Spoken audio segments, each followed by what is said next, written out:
Mark, obviously the last few weeks ahead of the season are vital to getting your team prepared for the regular season. How satisfied are you with what you've seen in the last few preseason tune-ups and in the training grounds? Yeah, really happy.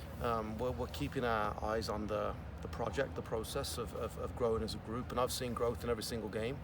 Not just from how we play football, but the understanding of the guys for different moments, set piece moments, game management moments early on in the game, towards the end of the game.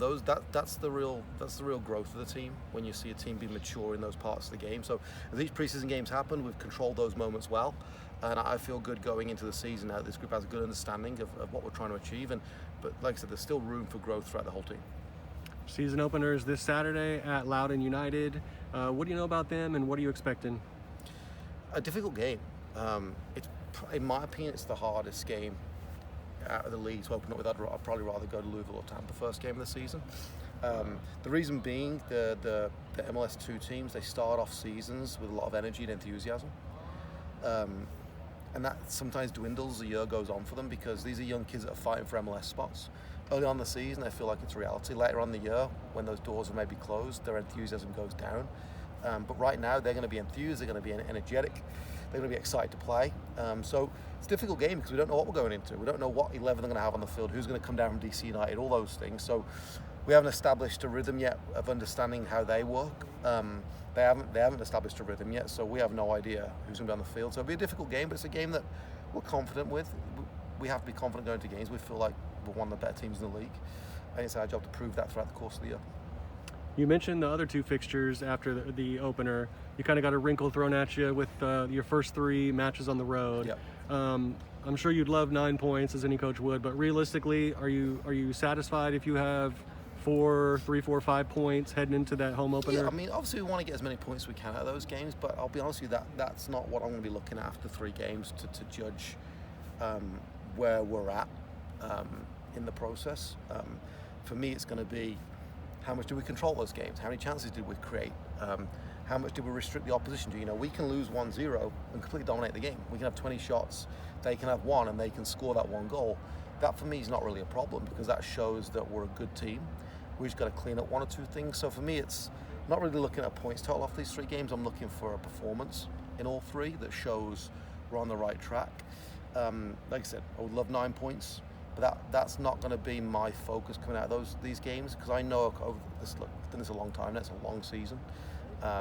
In El Paso, the first year, we got the Western Conference Final. I think after 5 games, we maybe had 1 or 2 points on the board. So, again, the final. So it's a long season. These first 3 games won't make or break it. We want to see growth. We want to see a competitive spirit from the guys, and really just them fighting and working for each other. That's the most important thing, and the points and the wins will take care of itself over the course of the year. And for the Indy supporters who perhaps haven't seen your El Paso teams in the past, what type of football should the supporters expect to see your team play this year? The first thing I want them to notice is how the guys work and run and tackle and fight for each other. That's what I want to be the identity of the team first and foremost. So anybody that comes and watches a game goes away thinking, man, Indy 11 worked really hard. The effort was fantastic. Every single game, 100% effort from every single one of the players. That's what I want them to see first and foremost. After that, I want them to go away feeling like we had a lot of chances to score today. I think that's a big deal to fans. They want to see their team trying to score goals. Whether they do or not, whether the ball goes in that day or not, the fans want to go away thinking, my team had lots of chances today, there were lots of shots, it was fine, it was good to see that. So from those 2 aspects, the effort piece and then creating opportunities in front of the Brickyard Battalion at home, creating goal-scoring chances, I think those 2 things are really exciting for the fans. And it's nothing new for the Indy 11 to have quite a few academy signings, quite a few youngsters. But it kind of seems to have been taken to another level this year. There's a few more.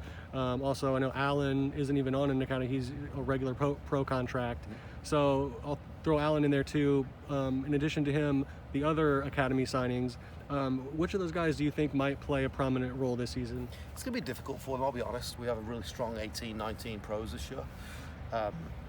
I think that's the difference between this team and the ones in the past. I think from 1 to 20 in terms of the pros, it's strong. So it's a good thing for the kids because they get to train every day in a competitive environment, but it also is going to be difficult for them to break in right off the bat. We know they've got talent and ability. We've seen it in some of the preseason games. We've got a really strong group though. Like I said, the depth from 1 to 20 is really good, and those kids are on the back end of it, and they've got to keep fighting and working for the opportunity. And they just know that if they work hard enough and if they come in every day with the right attitude, then the opportunity will be there for them eventually. I think they've got to work for it.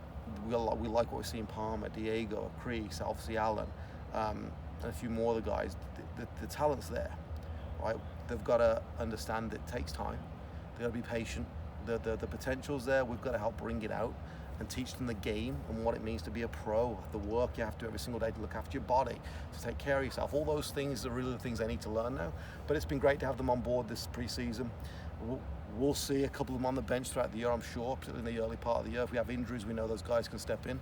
I think in terms of starting right now, they're a little bit off it. But they're so young, they're 17, 18 years of age. There's a lot of time, and we believe in them, and we believe we have the environment now and the players and the coaching staff that can help get these young boys ready to step into the pro team like Alan's done, sooner rather than later. And are you viewing this season as like kind of a first year to be able to kind of put your stamp on the team and then maybe compete for a title in year 2, 3? Or do you fancy your team good enough this year to compete for a title? The answer is yes and yes. The team's good enough this year to compete for a title, absolutely. I know this league. I know how good the guys are in that locker room. So yes, it's the USL as well, right? I think once playoffs come around, as long as we're in the playoffs, it becomes a little bit of a coin toss.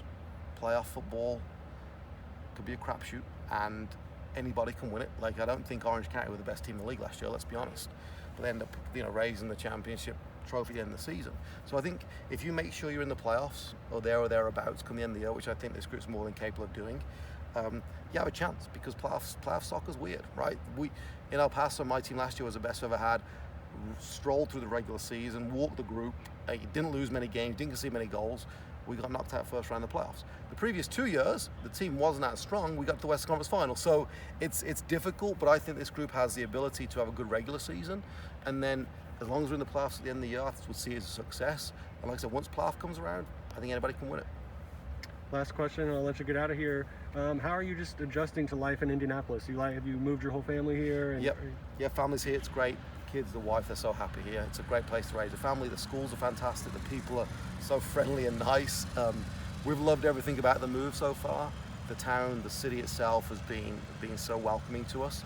The club's been great. The players on the field have worked really hard. So right now, everything's going well. We need to make sure that we keep going forward, whether it's on or off the field individually, in the right direction, enjoying our football here and trying to, doing our best to make sure we're in the playoffs at the end of the year.